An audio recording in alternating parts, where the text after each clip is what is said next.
Commencing countdown. 3, 2, 1. This is the contracting experience. Connecting government contracting professionals to the world around them through conversations with acquisition influencers, insights into evolving hot topics, and sharing lessons learned from the field. In this episode, we learn about the Air Force Acquisition Toolbox. There are 3 contracting folks that are part of this conversation. 2 of the individuals are members of the SAF AQC Operational Imperative Field Support Team, Elizabeth Midkiff and Laura Fuller. And the 3rd person is Air Force Materiel Command Contract Data Specialist, Justin Lyles. In this conversation, you'll learn about what the Acquisition Toolbox is and how it is supported for effectiveness to assist acquisition teams in using the latest tools. You will also get insights into how you can start using the Acquisition Toolbox today to enhance your acquisitions.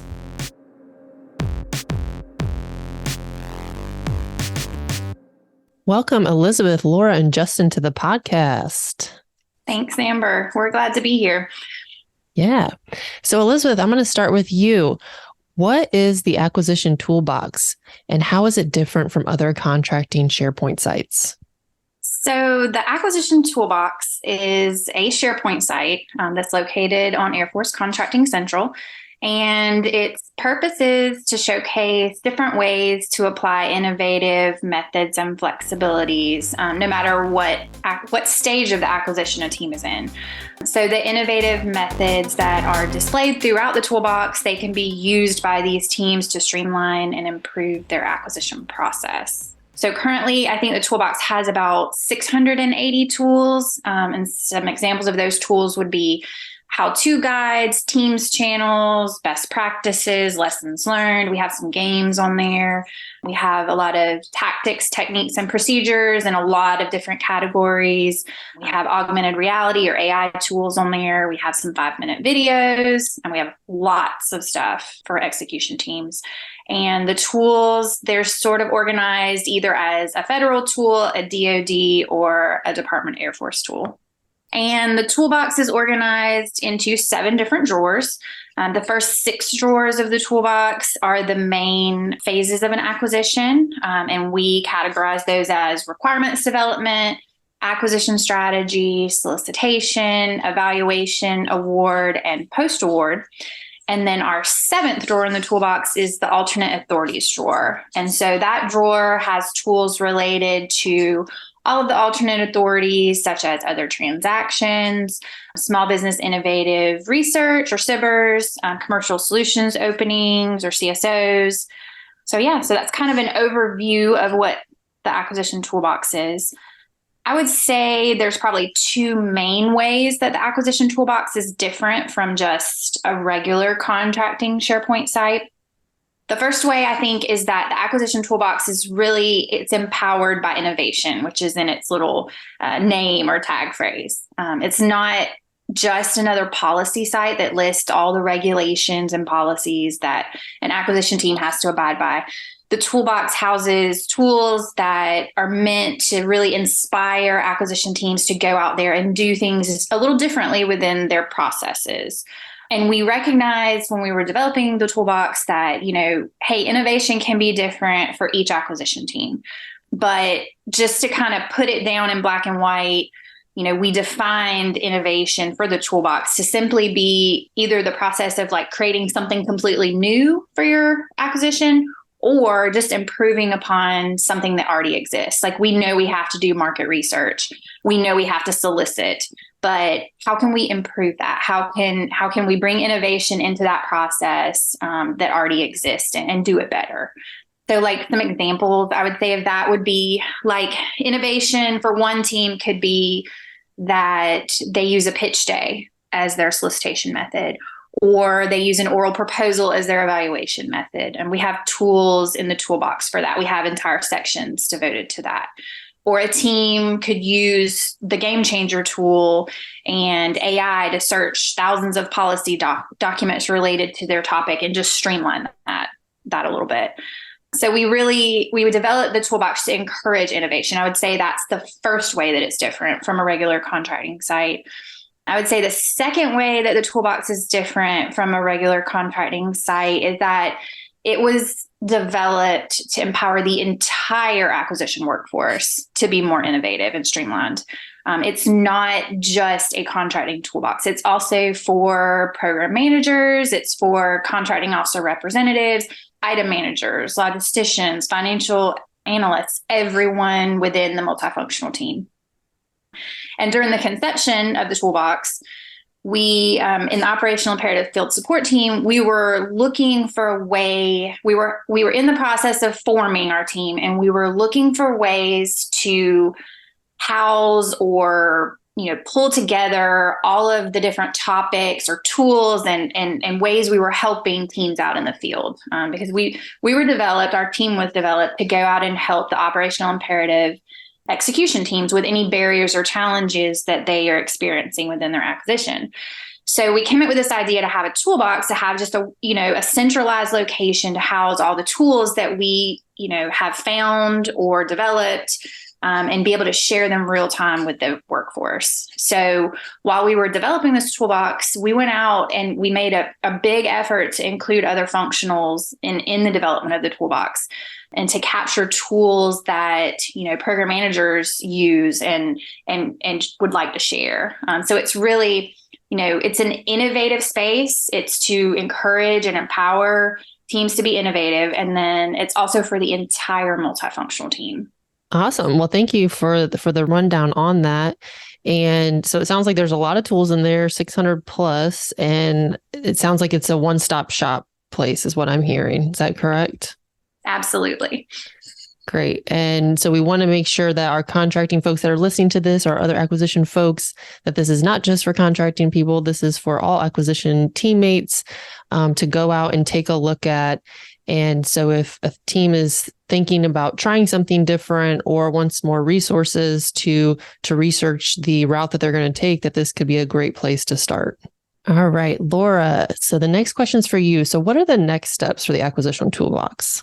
Well, first, Amber, thank you for having us today, and congrats on an excellent podcast. So next steps for our acquisition toolbox, we're really excited so far about the progress we've made since its inception this year, but we're really eager to enhance the toolbox further. So we have kind of two lanes of effort that moving forward, we're going to be working on. We have the sustainment and maintainment activities for the toolbox, as well as those enhancing of the user friendliness or user interface of the toolbox, clearly within the left and right bounds of a SharePoint site.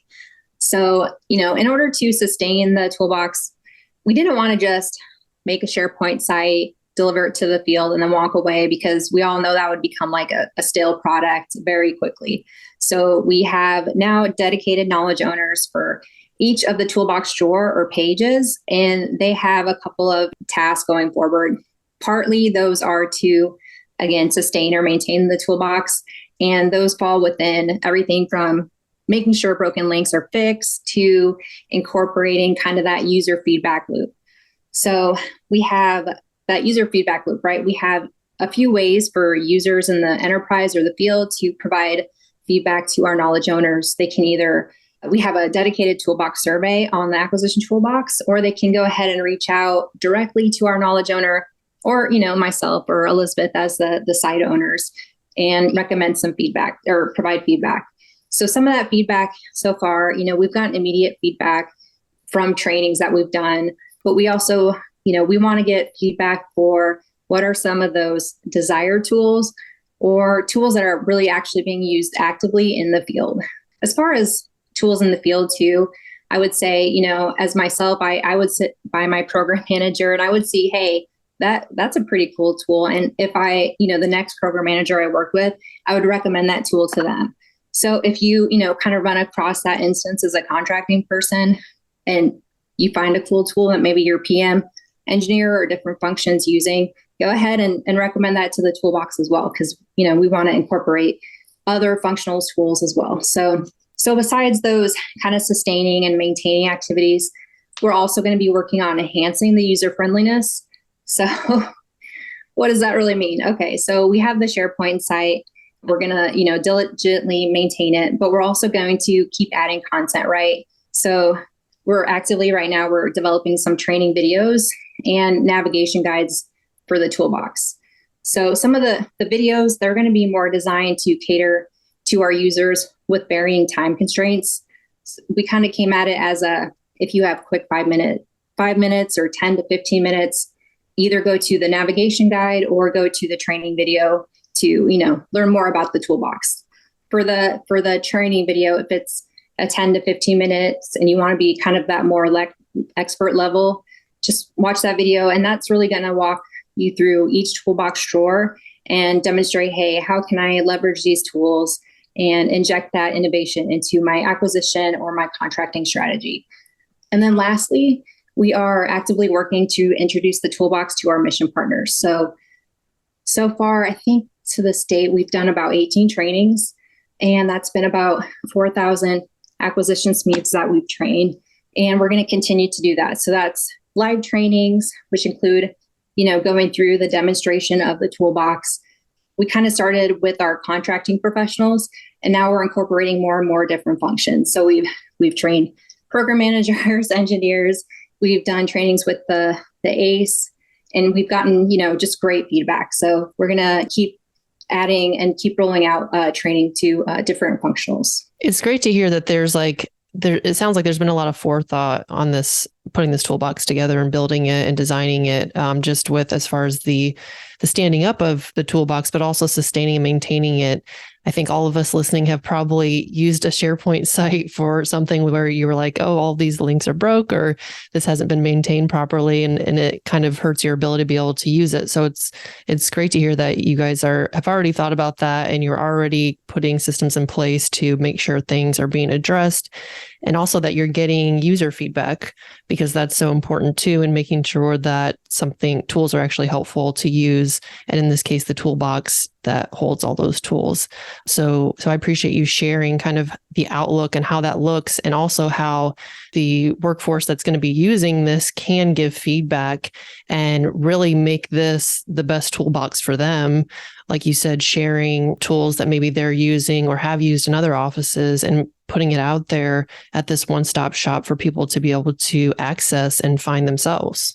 Definitely. And I want to foot stomp as well. If there's a team out there, no matter the size of the team, and they want, individual training or demonstration of the toolbox, just reach out to Elizabeth and myself. I mean, we want to reach as many in the field or across the enterprise as possible and really give that in-depth training on the toolbox. So we're going to continue that moving forward and hopefully build the knowledge across the enterprise.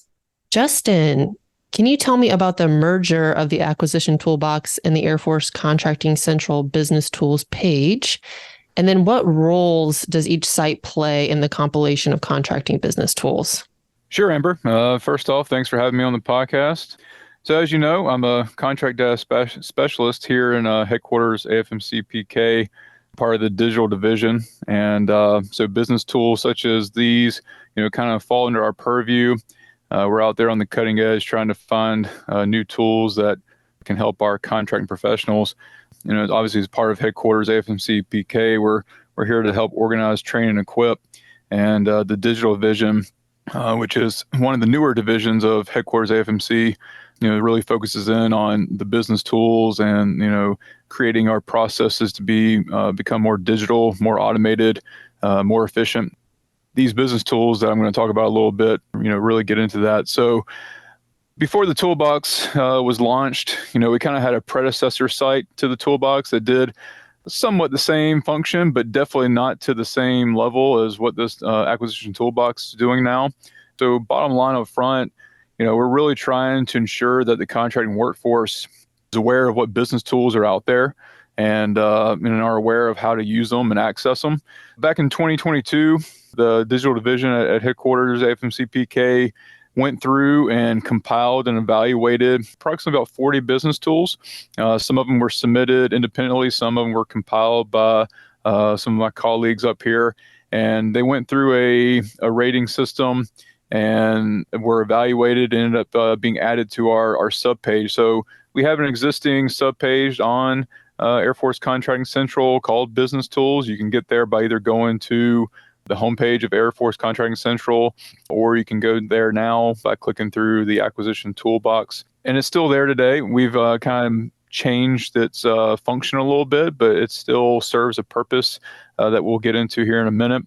Throughout the last year, there's been about 38 to 40 tools that we've slowly added to as they get evaluated and submitted.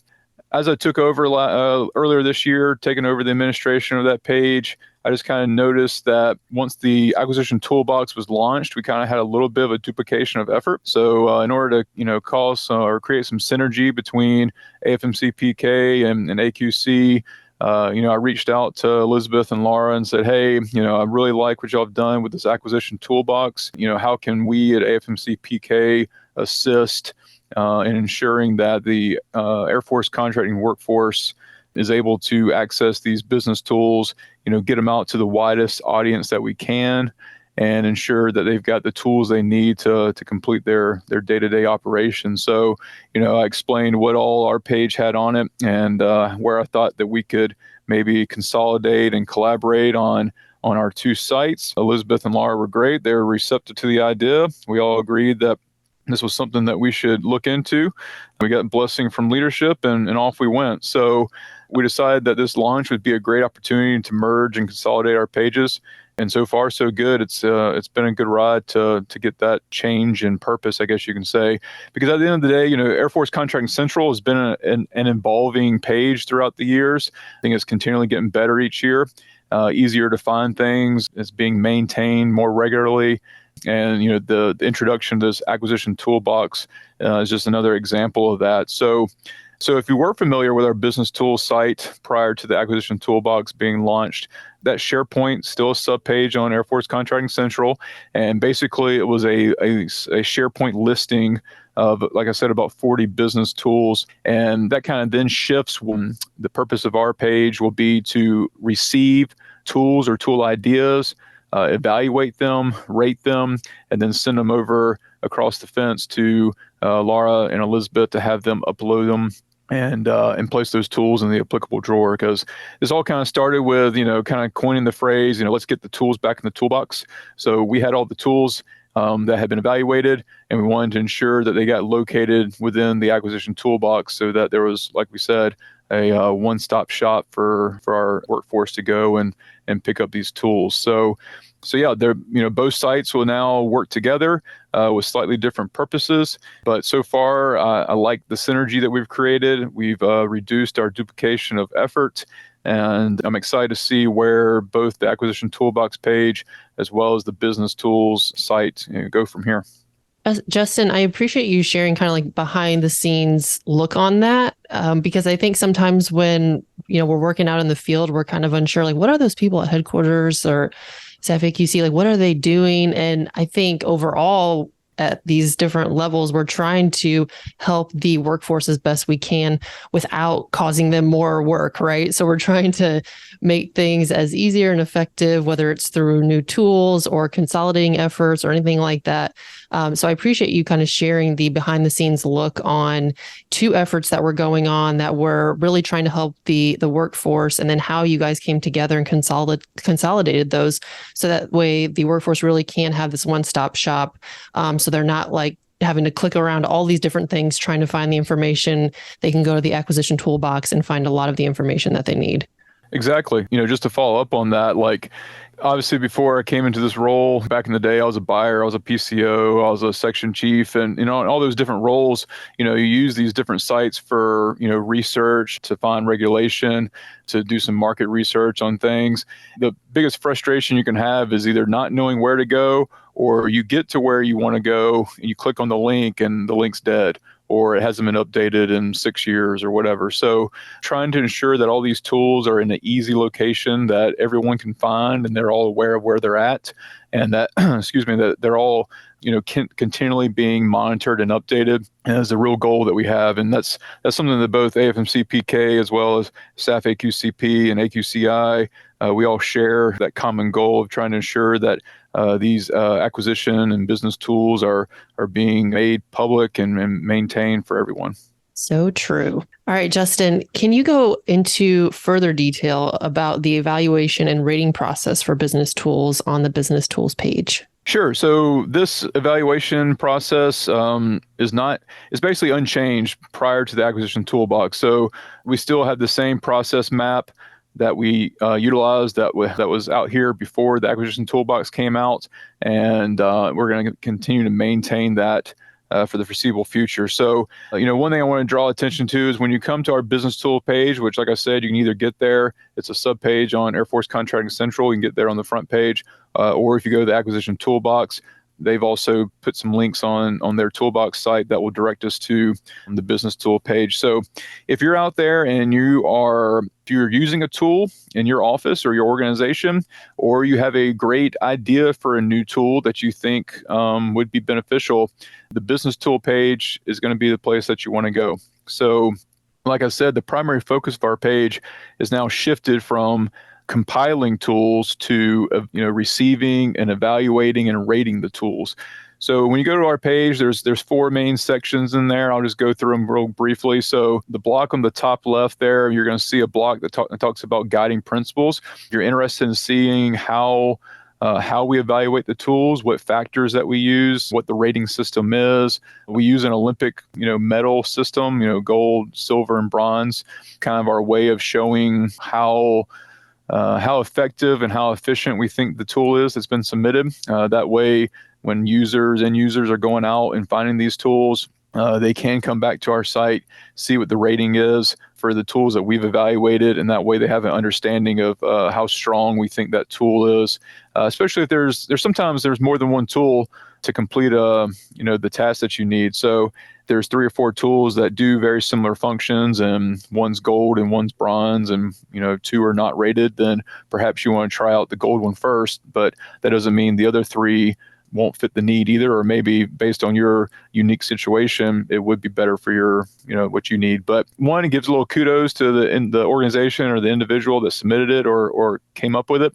And then on the other side, it helps give some confidence to the end user that, some independent people have looked at these tools, evaluated them, and pushed them out. So that's up there in the top left. You can look through those guiding principles. On the right side is basically where we have 2 separate submission options. You can either submit a tool idea, or you can submit an existing tool that's actually been, in operation, that's being used.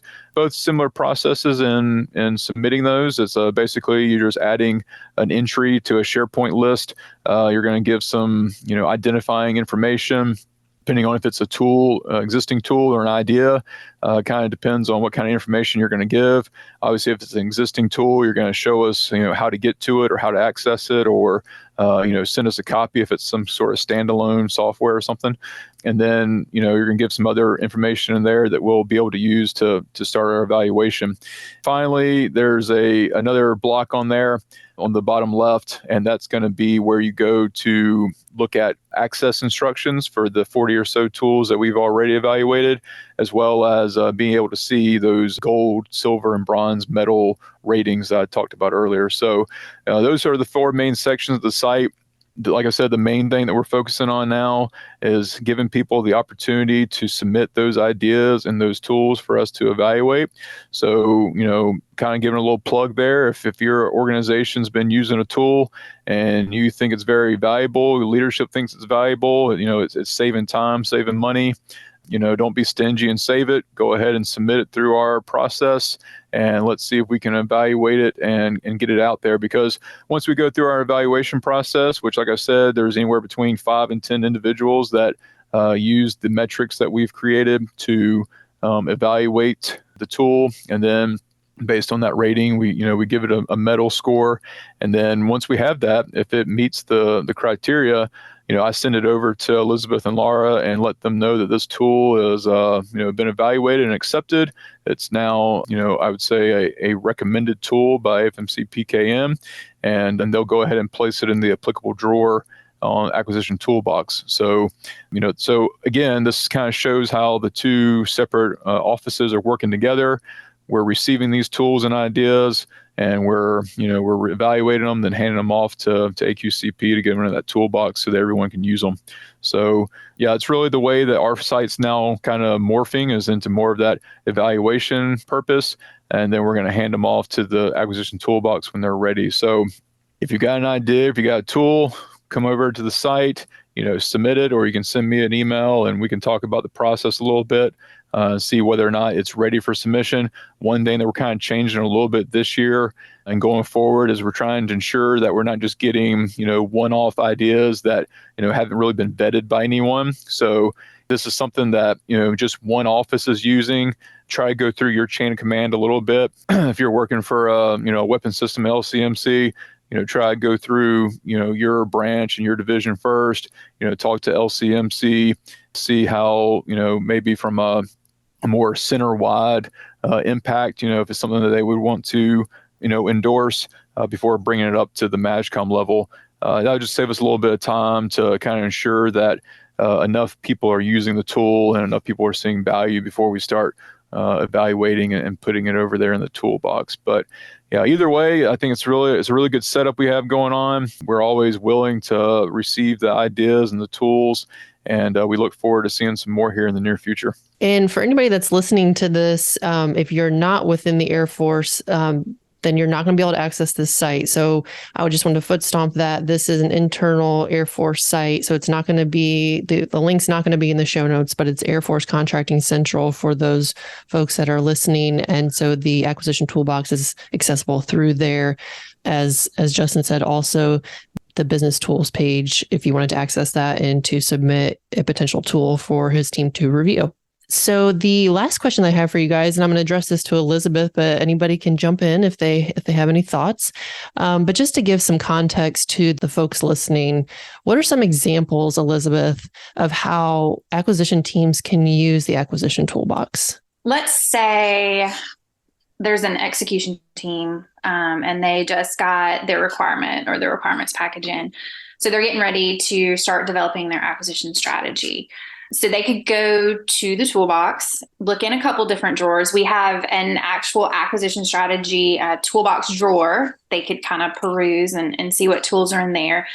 But we would really like to encourage teams to go to the alternate authority drawer as well and just take a look through there and see if maybe there are some alternate authorities out there that they weren't aware of. Maybe there's some innovative ways to use those authorities within this requirement that they have. So the DAF, OT, and CSO library, other transaction and commercial solution opening library that were previously just out there on Air Force Contracting Central. So those two libraries are now located in the acquisition toolbox under the alternate authority drawer. They have their own little section. And they're very large libraries. They have tons of different tools, federal tools, DoD tools, and Air Force tools. We also have a section in that drawer for small business innovation research. We have a section for partnership intermediary agreements or PIAs. We have a section for cooperative research and development agreements or CRADAs, prize competitions, procurement for experimental purposes authority.